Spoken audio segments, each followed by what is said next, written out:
মাছের আড়ত ও বাজারে সরবরাহ ভালো থাকায় সাতক্ষীরায় সব ধরনের সাদা মাছের দাম কমতে শুরু করেছে।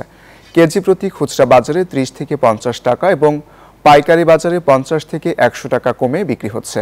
চাষের মাছের বাজার স্বাভাবিক থাকায় স্বস্তি প্রকাশ করেছেন ক্রেতারা। মনিরুল ইসলাম মনির পাঠানো তথ্য, চিত্রের ডেস্ক রিপোর্ট। ভোর হলেই বিভিন্ন মৎস্যঘের, খামার, পুকুর, খাল, বিল থেকে উৎপাদিত মাছ আসতে থাকে সাতক্ষীরার সবচেয়ে বড় মাছের আড়ত বড় বাজার ও বিনের পোতা মাছ বাজারে।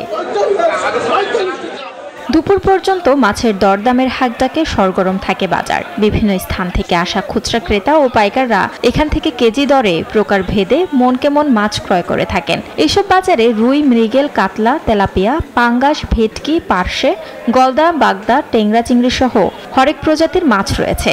গত সপ্তাহ থেকে মাছের সরবরাহ বেশি থাকায় পাইকারি প্রতি কেজিতে ৫০ থেকে ১০০ টাকা দাম কমেছে। তেলাপিয়া ১৩০, ব্ল্যাক কাপ ১৭০, রুই ২৫০ টাকা, মিরগিল ১৮০, গ্লাস কাপ ২০০।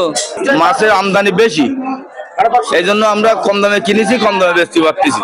যেভাবে বেচা কেনা হয় আগের থেকে এখন মাছে অনেক উন্নত দাম আছে। এখান থেকে মাছ আমাদের চিটাগাং, সিলেট, রংপুর, ঢাকা বিভিন্ন জায়গায় চলে যায়। ধরনের মাছের দাম কমায় খুচরা বাজারে স্বস্তি মিলেছে, খুশি ক্রেতারাও। মাছের সিজন, খুচরো মাছের দাম অনেক কম আছে।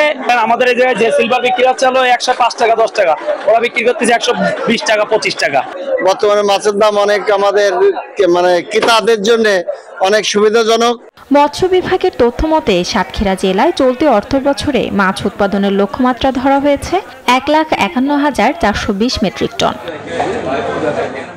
Desk report, news 24।